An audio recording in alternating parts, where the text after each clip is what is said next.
বাঙালির পাঠশালাতে সকলকে স্বাগত জানাচ্ছি। আমি নয়ন বাঙালি। বাংলাদেশের রাজনীতির প্রেক্ষাপটে আমরা যে বিষয়গুলো সবসময় অনুধাবন করতে চাই, উপস্থাপন করতে চাই, সেটি হচ্ছে আপনাকে পলিটিক্যালি নিজেদেরকে তৈরি করার জন্য প্রচুর পরিমাণে পরিশ্রম করতে হবে। আপনাকে পরিশ্রম করতে হবে কি কি?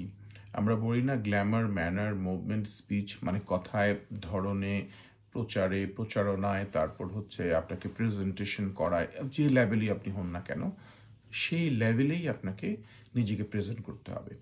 যদি নিজেকে প্রেজেন্ট করতে না পারেন, আপনাকে কেউ প্রেজেন্ট করে দিবে না। এই দুনিয়া এত বেশি স্বার্থপর। আপনি এই দুনিয়ার পৃথিবীর সব মানুষের জন্য পড়বেন, কিন্তু আপনাকে তৈরি করার জন্য, আপনাকে গড়ার জন্য একটি মানুষও কাজ করবে না। তার মূল কারণটি হচ্ছে যে বিশেষ করে রাজনীতি অঙ্গনে আপনাকে অতিরিক্ত তৈরি হতে দেখলেই আপনার বিরুদ্ধে তাদের বিরুদ্ধাচারণ হবে।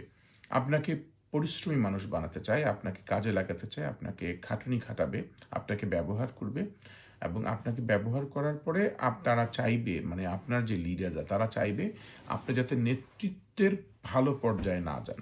পদ পদবি পান, কিন্তু সেই পদ পদবিটা তার থেকে নিচে পদ পদবি পান, সেই পদ পদবিটা যেন তার অধীনস্থ হয় এবং তার অধীনে কাজ করার প্রক্রিয়ায় যাতে ব্যবহৃত হয়।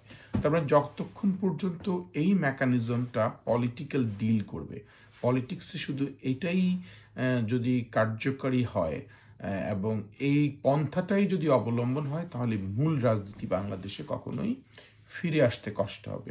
বাংলাদেশের বৃহৎ রাজনৈতিক দলগুলো এই চর্চাগুলো থেকে অনেক বেশি দূরে। যেহেতু এই চর্চাগুলো থেকে অনেক বেশি দূরে, তাহলে আমরা এই চর্চাগুলো চোখে আঙ্গুল দিয়ে দেখাতে চাই। চোখে আঙ্গুল দিয়ে যদি দেখাতে পারি, বলতে পারি ক্ষণে ক্ষণে, প্রতিক্ষণে, যে আসলে রাজনীতিটা আমরা যে প্রক্রিয়ায় করছি সেটি ঠিক না, সেটি সঠিক না, সেটি সঠিক করার জন্য আমাদের নেতৃত্ব তৈরি করতে হবে খুব মাঠ থেকে। আমরা ধরুন যুব সংগঠন, ছাত্র সংগঠন, স্বেচ্ছাসেবক সংগঠন, প্রত্যেকটি সংগঠনে লিডারশিপ ডেভেলপমেন্ট প্রোগ্রাম তৈরি করতে হবে। আমরা এমন একটি মডিউল দিয়ে দিব, সেই মডিউলে কাজ করবে। এবং আপনি দেখেন, আপনার কন্টিনিউইং মানে প্রোগ্রাম থাকে, প্রত্যেকেরই প্রফেশনাল প্রোগ্রাম থাকে, তাই না? একজন ডাক্তারের থাকে, তাকে কোনো না কোনো জায়গা থেকে আবার তাকে কোনো না কোনো কোর্স করে আসতে হয়। তারপরে একজন আইনজীবীর থাকে, তাকে হয়তো ভোকেশনাল প্রোগ্রামগুলোতে অ্যাটেন্ড করতে হয়, ট্রেনিং সেমিনারে অ্যাটেন্ড করতে হয়। তারপরে হচ্ছে গিয়ে বিদেশে আমি দেখেছি সোশ্যাল ওয়ার্কারদের থাকে, বিদেশের সব টিচারদের থাকে, সবার থাকে। তাহলে পলিটিশিয়ানদের কেন থাকবে না? পলিটিশিয়ানদের থাকা দরকার। প্রত্যেকটি পলিটিশিয়ান এখন হচ্ছে হয়তো খুব হাই প্রোফাইলের পলিটিশিয়ান বিভিন্ন সেমিনার, সিম্পোজিয়ামে যাওয়ার সুযোগ পায়, সেটি একটা অন্য বিষয়। বাংলাদেশে আপনি ধরেন বিএনপি যে 31 দফার উপরে প্রশিক্ষণ কর্মশালা তৈরি করছে, এটার কোনো মানে প্রশিক্ষণ কর্মশালা 31 দফা দেওয়ার আগে যে ব্যক্তিটি 31 দফা ধারণ করবে এবং যে ব্যক্তিটি 31 দফা বহন করবে, তার মানে ধারণকারী এবং বহনকারী, তাকে তো তৈরি করতে হবে।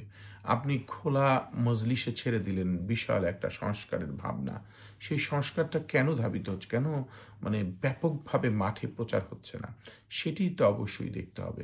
এই জন্যই আমরা স্কুল অফ লিডারশিপ নৈতিক শিক্ষা কার্যক্রম মানুষ তৈরির কারখানা, নেতৃত্ব তৈরির কারখানা নিয়ে কাজ করছি। স্কুল অফ লিডারশিপের এই ভাবনাগুলো অত্যন্ত দরকার নেতৃত্ব উন্নয়নের স্বার্থে।